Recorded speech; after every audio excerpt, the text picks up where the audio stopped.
세계 최고의 이슈 메이커 트럼프 미국 대통령이요 스위스에 나타났습니다. 오렌지 수영복을 입고 또 십자가에 매달린 죄수의 모습으로라고 하는데요. 바로 저겁니다.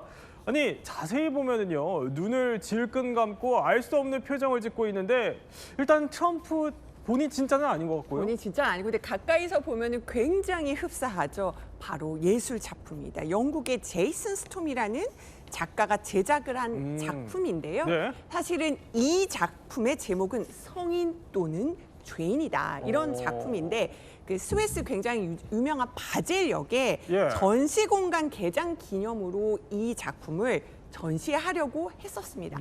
하지만 굉장히 이 작품 자체가 도발적이잖아요. 십자가에 못 박힌 트럼프 대통령을 형상화했는데 다음 달 전시를 하려다가 굉장히 논란이 되면서 취소를 합니다.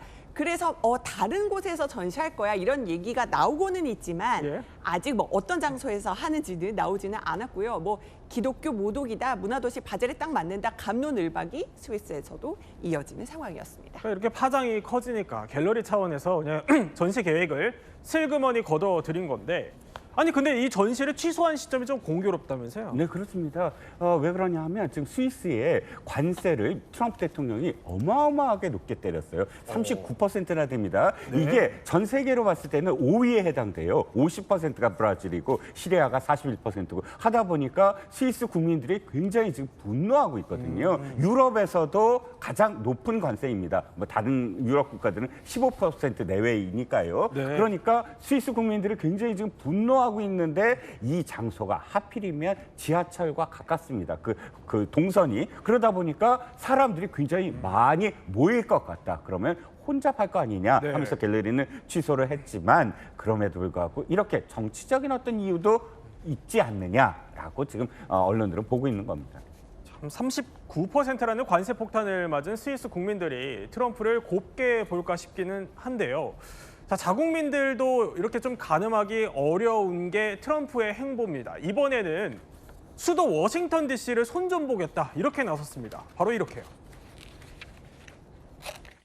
I'm announcing a historic action to rescue our nation's capital from crime, bloodshed, bedlam, and squalor, and worse.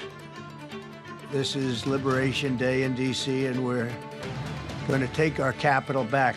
I'm officially invoking Section 740 of the District of Columbia Home Rule Act, deploying the National Guard to help reestablish law, order, and public safety in Washington, D.C. 아니 사실 저 영상이 얼마 전에 그러니까 LA에서 불법 이민자 단속 시위가 저렇게 벌어지니까 이거 진압하겠다고 군대까지 투입해서 논란이었던 거였잖아요. 근데 두 달 만에 이 군대를 또 동원하겠다는 거예요. 맞습니다. 저도 이제 보면은 이제 발표 당시 모습을 보면 거의 무슨 전시 상황에서 대응하겠다는 그런 모습으로 보이지 않습니까? 잘 이해할 수 없는데 워싱턴 DC에도 분명히 그런 치안 당국이 있을 거지 않습니까? 근데 그 치안 당국의 그런 대처로는 부족하다고 생각을 했는지 트럼프가 이번에 또 주방위군을 또 투입을 했습니다. 여기에 대해서 뭐 여러 가지 의견들이 많은데 일단은 800명 넘는 규모의 인력을 지금 투입해서 그런 이민자 단속에 들어간 것으로 보입니다.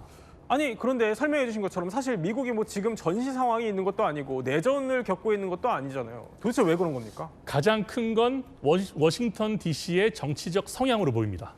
워싱턴 DC는 전통적으로 민주당 지지세가 엄청나게 강한 곳이고 트럼프가 여기서 지지율을 거의 최하위 수준으로 받았기 때문에 워싱턴 DC를 본인의 그런 약간 영역으로 포함시키기 위해서 이런 조치를 취한 것이 가장 큰 이유가 아닌가 이렇게 보시면 좋을 것 같습니다. 아니 근데 지금 보면은 노숙자들은 당장 떠나야 한다. 이 얘기는 노숙자 때문에 군대를 투입했다 이 얘기예요? 표면적으로는 노숙자 때문인데 뒤에는 그런 고도의 정치적인 계산이 깔려 있는 것으로 보실 수도 있을 것 같습니다. 아니 그럼 표면적인 이유가 노숙자 때문이면 도대체 노숙자가 얼마나 많다는 거예요? 지금 트럼프도 골프장 가는 길에 노숙자 보고 이렇게 지금 결심을 했다 얘기가 나오잖아요. 지금 영상 하나 보여드릴 텐데 저는 저 영상 압니다. 유승진 앵커가 워싱턴 특파원 하던 시절에 취재했던 영상이잖아요. 제가 취재했죠. 기억을 합니다. 지금 유승진 앵커가 지금 보고 있는데 보면 여기가 백악관 근처 5분 거리의 공원인데 정말 노숙자들이 저렇게 텐트촌을 만들어서 그 머물고 있는 모습 볼 수가 있고요. 저도 뭐 5년 전에 워싱턴에 있었지만 예. 보면은 저 백악관 근처뿐만 아니라 지하철역도 있고요. 여러 군데에 정말 노숙자들이 많은 건 사실이거든요. 이게 팬데믹 여파로 굉장히 사람들이 어려워지고 물가는 네. 치솟고 임대료는 오르고 그러면서 다 거리로 내몰려서 노숙자들이 사실은 많은 것도 사실입니다. 근데 황당하긴 한 게, 그러니까 골프장을 가는 길에 지금 제가 저렇게 보여드리고 있는 네. 저 텐트촌을 보고서는 저게 좀 눈에 거슬리니까 이번에 군대까지 투입하겠다 이 결정을 한 거거든요. 물론 네네. 저 자리가 백악관 바로 코앞에 5분 거리에 있는 공원이기는 하지만 네네. 아니 저걸 군대까지 동원할 일입니까? 그렇죠. 그런데 이 안에 속내가 좀 있습니다. 트럼프 대통령은 일기 때 이전부터 워싱턴 DC를 아예 연방에서 그러니까 연방 정부 직할시로 만들겠다라고 생각을 하고 또 공언해 왔어요. 그러니까 어쩌면은 이 노숙자는 이유를 만들었다라고도 할 수 있어요. 그런데 워싱턴 DC 쪽에서 바라봤을 때는 이거예요. 지금 이 범죄율이 낮아지고 있다는 겁니다. 그러니까 뭐 전년 대비 뭐 이렇게 대비를 해보면 노숙자 숫자도 전년 대비해서 늘어난 게 아니라 낮아지고 있다. 우리가 충분히 자치적으로 하고 있다. 그런데 지금 시장이 민주당 출신 시장이다. 그렇기 때문에 지금 지금 나오는 건 민주당 의원들이 굉장히 화가 난 거예요. 지금 이렇게 DC에 직접적으로 이렇게 통제해 둔다는 건 법적 근거가 없다. 헌법에서도 사실 그게 국제적으로 명기화되지 않는다. 왜 헌법 얘기가 나오냐면 워싱턴 DC는 다른 어떤 주도나 다른 시보다 특수한 그런 위치에 자격을 부여받고 있거든요. 그러니까 지금 민주당 의원들이 독재자다, 수도에서 독재 행태를 하고 있다라고 비난을 하는 겁니다.